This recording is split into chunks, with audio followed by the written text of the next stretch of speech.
Hello and welcome to the podcast We Are Selling, brought to you by Realtair, the home of pitch, sign and sell, and now the digital sale. Last week we covered the vendor management plan. Thank you for everyone's feedback and the suggestions that are coming through to the program. And on that note, if you'd like to put a request in of a topic to be covered on the program We Are Selling, just email Lee at lwts.au. That was Lee at lwts.au, and I'll perform that request on air. Today's topic is one that's been on my mind for my entire career, as so many agents will speak or want help in the area of accountability. And accountability is a very interesting topic, and one of the people in the country doing this incredibly well is Mr. Michael Murray. Mr. Mick Murray joins us on the program. Welcome aboard. Thanks, Lee. Thanks for having me on the show again. My pleasure. Now, Mike, just for our people, especially overseas, that may not know who you are and what you've done, give us your quick background. Lee, I just finished a 7-year career stint with McGrath Corporate, so McGrath Limited, where I started off as a sales manager, moved forward to regional sales manager, which basically we were coaching agents. That was the main function of those two roles, and then moved on to the head of sales role or director of sales role, and did that for close to the last 3 years, which you don't get to do very often across 27 offices anywhere in Australia. So it was a great experience. Share with us your observations of what you've learnt from watching people that don't have accountability, and then what you're coaching into the industry now to help those agents who want to progress. I think the first things first is that accountability is very much a self-accountability thing that's got to be trained into them, if you like, or it becomes second nature for them. But you've got to get them started, right? So what I do is I always work on the fact that, because when I first walk into an office, the immediate reaction is, like sales management 101, he's here just to look at my numbers. And the minute they think that, the defensive walls immediately come up. So the first thing you want to do is you always want to get their buy-in, yeah? So, and what we want to do is we know once they start forming the habit, they will develop more accountability to themselves. So what I do from a structure point of view, Lee, is and leaning off something that you've talked about in training over many years is the weekly review, which I call the Monday review. And what that looks like, that's a calendar entry for them, yeah, into their calendar. I like about 8 o'clock Monday morning. And what they do is they look at last week and they look at their results and they look at this week, what they've got to do or focus on this week. And the reason I'm a massive believer in the weekly, it's because in the real estate business, it's really easy to lose a week, a month, a quarter, a year. And what I find is if people run down the wrong way for too long, it takes you about 90 days to come back. So that's why I love the weekly. So that's one of the first things that we put in place, right, Lee? Just with that one, Michael. Yep. Give me an example, because some people over-track things, and one thing you're good at is really simple, stripping it back so it's simple, and we've mentioned on the program before, simple's difficult. If someone's doing a review right now, what are they looking at in the basic review numbers or agenda? So what I did is I reverse engineered the process a little bit. So we think about it this way, right? So first of all, let's start. We all want the sale, right? Then the next thing we need before that is the listing. And before that's the market appraisal, which quite often the market appraisal and the listing appointment are blurred into one now, because there's not a lot of lead time sometimes when they call an agent in before they go on the market. So I'm just more concerned about whether they've got face-to-face with the seller. Prior to that, there's a radar seller list, yeah, and then there's also a data point, yes, in other words, did we obtain data? And then, of course, there's the agent activity. So what I like to see, and the reason I've got so many in there, and it doesn't come up as a lot when you're looking on a sheet, right? But the reason is if you're a sales associate or a leverage agent, whatever you call them, or an agent, it doesn't really matter, is that they've got to create wins. And sometimes those wins are finding someone claiming a door, getting a relationship first time with someone, getting that opportunity or right to communicate with them.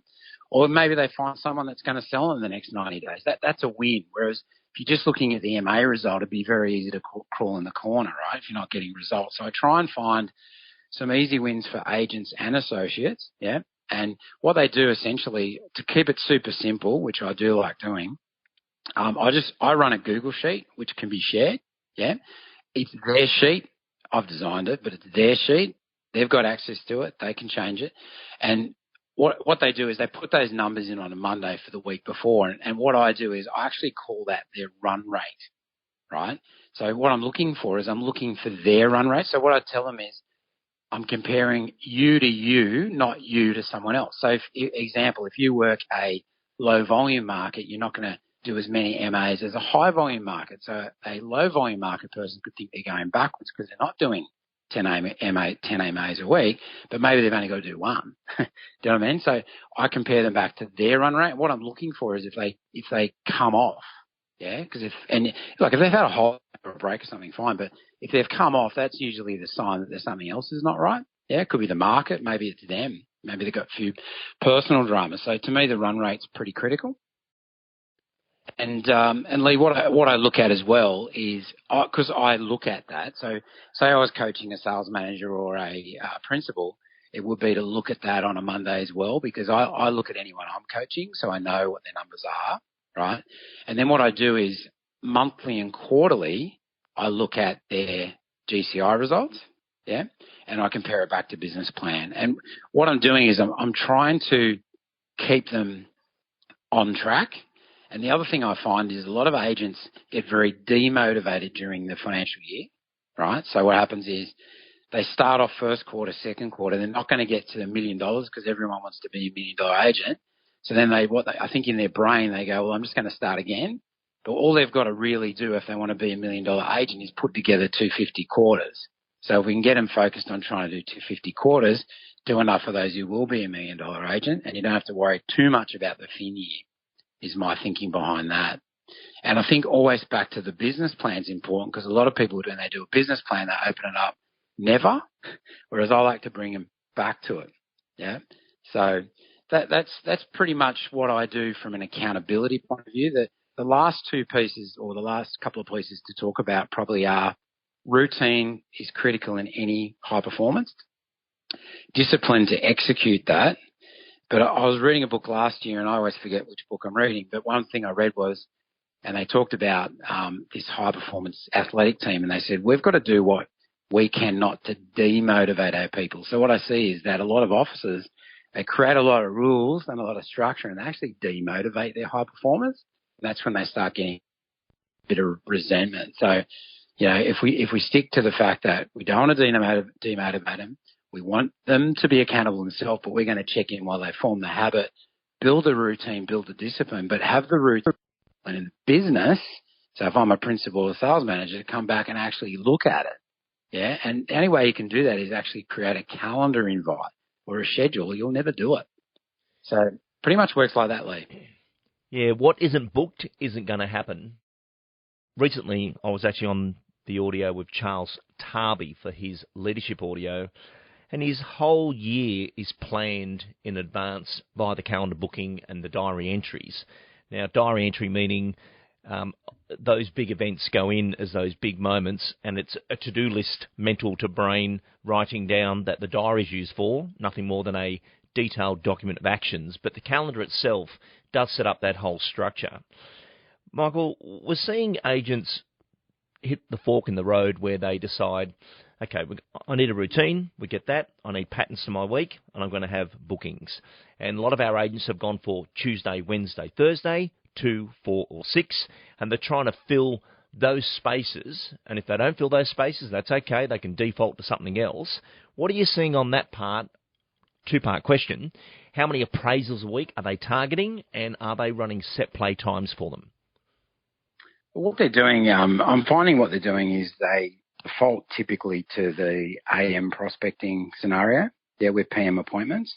Ones that get really busy, I find that they So say some of your super teams, they will dedicate days to no appointments and prospecting. So I guess what I'm saying is they're all a little bit different, because what I find is, and even if you're inside the same brand and sometimes inside the same office, is this industry is a little bit custom. Everyone does it a little bit differently, but I always look for common threads. So what I find, generally speaking, is, you know yourself, that because of the distractions with your telephone, like your mobile phone and the social media, is that our attention span is very affected by this. So if I look at common threads, what we're looking for is dedicated time. So I'm always about, can you get that 45 minutes to an hour worth of calls in? And, you know, like you've always talked about in your training, is try and keep those calls in the same genre as well. Like don't make 10 just listed calls and then call one pipeline in the middle and spend 20 minutes talking to a pipeline person. So try and keep the calls together so you get in that rhythm. But I think if we look at routine and discipline, it's really about just blocks of time as probably the thread that I see. And some people are very stringent about their calendar, but other people are very stringent about their blocks. And I've got some agents who are very good at their own accountability, where on a Sunday, I know this particular agent puts it on a Sunday, he'll just say, I've done 10 blocks this week, which he knows he's done 10 hours worth of prospecting. In regard to MAs, that on the geographical area, high volume, low volume. Sometimes with the digital age, and especially like, you know, if you're using the Realtair products as well, where you're actually seeing when they're clicking on them, what you find is that some of the MAs are actually done now, where they've, you know, might have popped out, seen the property, they've chased them up digitally, and then they've basically closed them out on the phone, and then they've signed the agency agreements using the product. So it is kind of that's changing a little bit now, Lee. It's because people are busy. Like, you know, agents are busy, but customers are busy. People are busy, super busy, and they just don't have time. So sometimes, I remember you used to talk about, was it quote to sell, Lee, or something like that years ago? The quote pay close. Yeah, right. If you look at that same thing is kind of working. Like, I know when I was an agent, and I had a lot of external owners, absent owners, I just send them the paperwork so quick. Sometimes they chose me because no one else had got back to them, and their expectation, because they lived I was on the Central Coast, their expectation in Sydney was happen faster. And I said, oh, why'd you choose me? And they're like, you got back to us so fast. So, you know, people do like that old-fashioned service. But as far as an MA number goes, if they're solo agent, I'd like to see, you know, probably five to six a week, depending on the calibre of those MAs. And most teams, if they're not doing 10, they're not going to hit their numbers at all. But that's kind of the, you know, if I think about back in the day to Matt Steinway, it was always, you know, quality buyer appointment, quality listing appointment, quality market appraisal a day. It's not too far from that. And you're so right, Michael, and there's so many great little tips in this tip about accountability. It was only, 3 weeks ago I presented for Matt's team for the Central Coast of McGrath, and Trevor, who's also the partner in that team, you know, they're running that business together. But one thing I love about that team is the consistency. They're not looking for the next thing, the next app to overcomplicate what it is that they do, but they're very good at keeping to the stripped-backed way of working. And it's like anyone. If you've got you've got to know what a great day looks like. So I know myself, I've got certain commitments I have to do in the week. One of those is recording. I'm doing it right now, so I'm on top of my game. I'm in a commitment. And then I've got to present, and then I've got to do research, and then I've got to do studies. I'm always studying video clips of technology that I have to use or whatever it is. But if I'm not doing one of those things, I'm pretty much lost. And I think having a commitment list, so in agent world, when you're claiming a door and getting on a price update, you've hit one of your commitments. When that leads to that appraisal, grand final moment, another commitment's been done. And then we've got that buyer side, the buyer management process that a lot of people let go of, and the vendor management process. But if you could even listen to this audio today and say, right, when I do my Monday review and I'm looking at my numbers, and the expectation of my numbers, but also these are my top 5 of my commitment list. Looking back last week, did I hit on those commitments, or did I get lost in the busyness of doing things for other people for other reasons? And I think staying focused on your commitment list is a huge part of accountability back to yourself. Absolutely, and I think what it is, Lee, is you've got to put in that that routine of actually checking in the first place. Yeah. And then, as you're saying, you've got the checklist there of the most important things that you've got to be focusing on that actually keeps them on track. The other thing we could talk about briefly is the impact of the one-on-ones. So part of my coaching, and, I always believed this when I was working for McGrath, is I just believe it was just absolutely imperative to sit down and do one-on-ones with agents, right? And essentially, what I find in that one-on-one is we pick up a couple of things that are really common threads here. So just to give you a very brief structure of a one-on-one, I'd always start with healthy body, healthy mind, and that one can take a little bit of time sometimes in our industry, right, because it's not an easy game to be in. Number 2, I always look at their challenges. Hopefully we're not getting too bogged down there, but sometimes you can be. 3, I look at their numbers, all right, and you're seeing already that there's a menu, and the reason there is if I just do numbers, they just think you're sales management from 1970. Obviously, we've got to look at stock. The markets in most capital cities have been so strong for a while now that stock's not a huge thing to sell, but depends on where you are. But that's probably going to come back right now, hence why you're probably doing your vendor management piece the other week. And the last piece is pipeline. So what I found, Lee, and this is kind of a really interesting one, and I have a really strong software background like you, and it is interesting when I look at agents' pipeline, and I always say to them, I say, your pipeline is a list of every single market appraisal you've ever been to with a date next to it. But the problem is you may not know that date, right? And then they kind of look at me. So it's like this perpetual pipeline. Every time I meet someone, they're going into this pipeline. So when I sit down with the agent and I say, okay, so because what I found is there's a lot of software around and everyone's got their own way of doing it. I say, okay, so one thing that all people who do really well are on top of their pipeline. So tell me, how do you manage to know when that person's coming on the market, right? And that's a big blind spot in real estate. I find that all the time, and I find that not only with smaller teams, I find that with teams that are doing plenty of business that could be actually doing that 10 or 20% more, where, as you know, in software, sometimes it's a scheduled task and we've maybe gone hot, warm, cold. It's an ABC seller.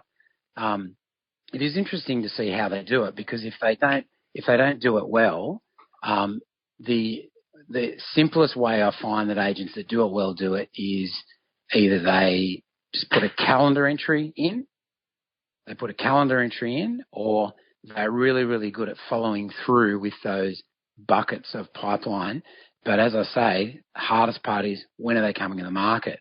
So I had a chat the other day with an agent, and he was saying, like, he's looking down his pipeline. He's like, oh, those people came on and they weren't coming on for 6 months. I hadn't called them. And I said, well, look, you got to remember is your competition's calling every day, giving them reasons why they should be coming on now. So if you're not doing that, then basically I'm not surprised they've come on the market already and been sold by their number one competitor just down the road. You know what I mean? Because it's probably his strategy of talking opportunity of why you should sell now. So when I do those one-on-ones, and it's really, really critical that when you're doing a one-on-one, this is what I try and teach sales managers or principals is, it's got to be more than just about the numbers. Yeah. Because otherwise they won't want to do one with you.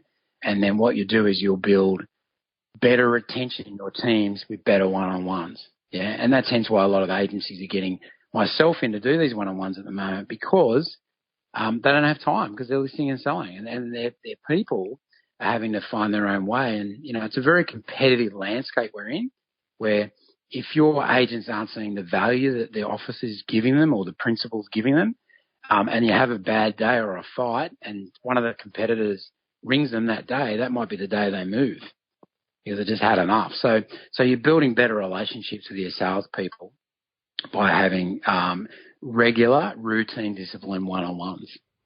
Michael, there was so much in what you just said there, and I just want to just go back into that detail about the pipeline. And for me, that's always been a theory of, when's it going to drop? So if you and I are chatting today, you say, Lee, we do want to go to the market, but we've got a couple of things going on in March.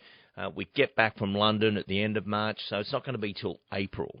If you went into your calendar now and put proposed sale of Michael Murray's property, which you wouldn't say, you'd say 1 William Street, and it's a proposed, that's when it should drop.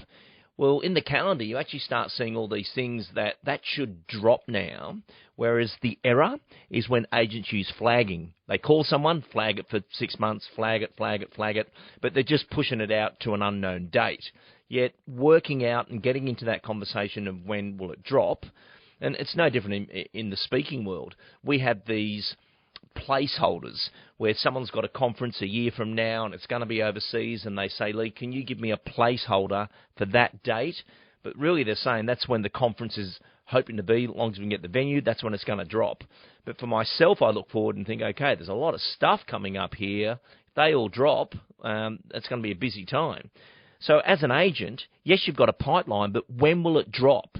And I think the calendar is so different to the spreadsheet view of all the addresses, all the properties. You've got that in your price updates. That's all good. But when will it drop becomes such a key conversation. Yeah, absolutely. And I think as well that part of knowing when it's going to drop is understanding like the seller psyche, right? So, and they might not be an active seller. They might be a seller, one-day seller psyche, is that a lot of agents I find when I sit down with them and look at their dialogue and listen to their dialogue, what they're doing is they're calling and they're going, hey, I just wanted to let you know that 20 Smith Street just sold for, 1.2 million. And it's kind of like, isn't that great for your area or something like that? So they're a bit too information based, whereas the agents that are very opportunity based, who would be like, hey, it's just sold, but we've got 5 people that want to buy. In fact, one of them, I've got 2 of the underbidders that want to be in this street. I know I looked at your place 3 months ago. I know you're going to sell in January. However, I've actually got 2 people now that if your place is right, they could buy it. Yeah, and that's called temptation. And when you move your dialogue to opportunity and temptation, but legitimate, we're not trying to get sued for misleading people. Legitimate temptation, you get people's attention. The other thing it does as well is it creates points of difference, because they're now not looking whether you're the top agent on realestate.com, for argument's sake. Are you the number 1 on real estate? Because if they were getting you in the top 3 agents, you're number 10. How do you beat number 1? Is bring in the buyer that's going to pay the premium price will jump the queue significantly. So a lot of because people are busy and they hear from agents, because as you know, Lee, 20 years ago, agents never called anyone back. Now they're calling. In some areas, 4 or 5, 8 different offices are calling.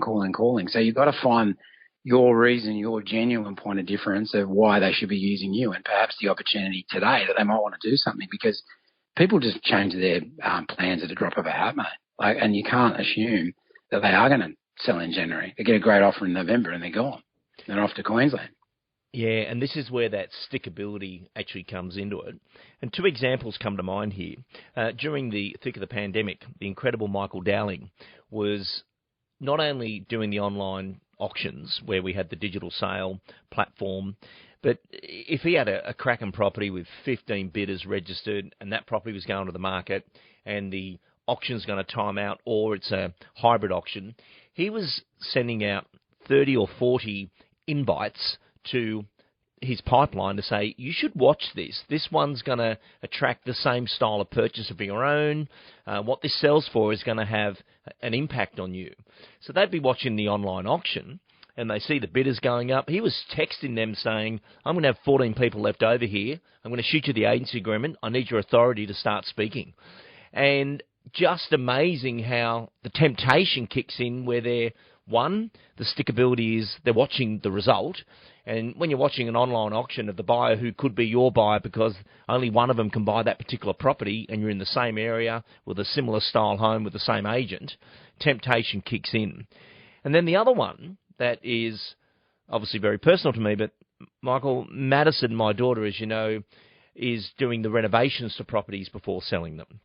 And her team, Chris Henry and Madison and the team there, right now they'd have about 16 or 17 properties under renovation that are coming onto the market, getting their repairs done. They're using that incredible service from Sale Funder, where you get the funds and it's going to be paid on settlement. But the average owner, and we're talking about Maitland here in the Hunter Valley, is spending anywhere from $6,000 to $12,000 in repairs, and it won't drop for 2 months because of getting trades and how difficult it is and so forth.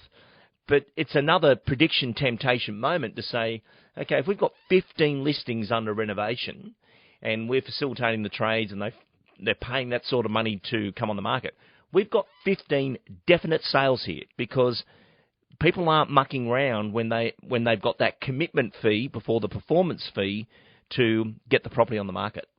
Yeah. No, that's right. That's exactly right, Lee. Well, Mr. Michael Murray, it's been absolutely wonderful having you back on the program. And for those that don't know, you used to proof all the Real Estate Hot Topics audios of John and I prior to them going out. So you actually learnt a hell of a lot of learning in those days as well. How are you enjoying the coaching side? Very much so, Lee. It is my favourite thing to do in real estate. So, and I am very passionate about growth. So, for me, it really doesn't feel like work. Waking up every day and going to coach, whether it be an agent, their team, a principal, or a sales manager, just doesn't feel like work anymore. It's fantastic. And hardest question of it all, where do you see the agents moving in the future? And we've all got our views on this, but you've got the solo agent, we've got the team base, the leverage agent coming into a team. What do you see working best out there from your perspective? Look, I think definitely we saw it sort of through 2016, 2017, where you could call it the rise of the super team was really coming into its own. I really do think the teams have really taken on the smaller office of the past. Yeah, they're kind of like, they genuinely are an office in the office, and they run at their own pace. So I do see that, that EBU super team model will continue just to get stronger and stronger. I think that franchisors are going to have to really look at the way they structure and the way they do their offerings for agencies when they do look at the fact that sometimes the teams are writing more than the agency. I think that's definitely something that they're going to have to overcome in the future. But I think that the EBU super teams are going to get stronger and stronger. Yeah, I agree with you. My only point to add to that would be I've seen a transition in the effective business units over the last 10 years where it used to be you get a gig in an EBU because you want to be the lister and do your own thing. Whereas now we're seeing people want to be a buyer specialist or they want to be marketing, renovation and vendor management. So they're applying for the role to stay in the role. And again, Team Henry, Madison's right in that space where she could have just done her own thing, but she's doing her own thing within that unit, and that unit's got 4 personalities that stick together rather than we're just going to go it alone and, you can never get away, you can never take that time off. And I think that shifting of the weight has been interesting, and people are okay saying, I don't need to be the lister. I'm more than happy to be an incredible buyer management servicer who provides most of the leads to this unit because I'm ninja level at buyer management.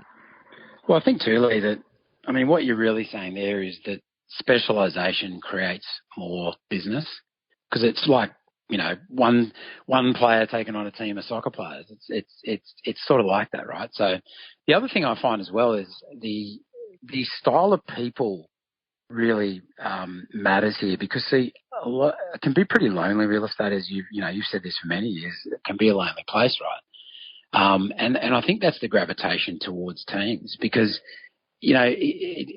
sometimes selling can be a solo sport, but it's lonely. So then if you can find the right people that like to be part of that team, and I won't say they're just followers because they're not necessarily just followers, but they see that they're really good at that component.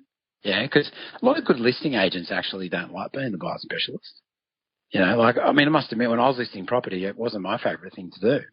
So I'd much prefer to prospect and get the deal than I did to go and spend time with all the buyers. So, look, I think, and definitely administration wasn't my favourite thing either, and it's still not. So I think that doing what you love and also getting the leverage, because when I work with teams, always about leverage, Lee. Like when you put someone on, are you leveraging time or are you leveraging results?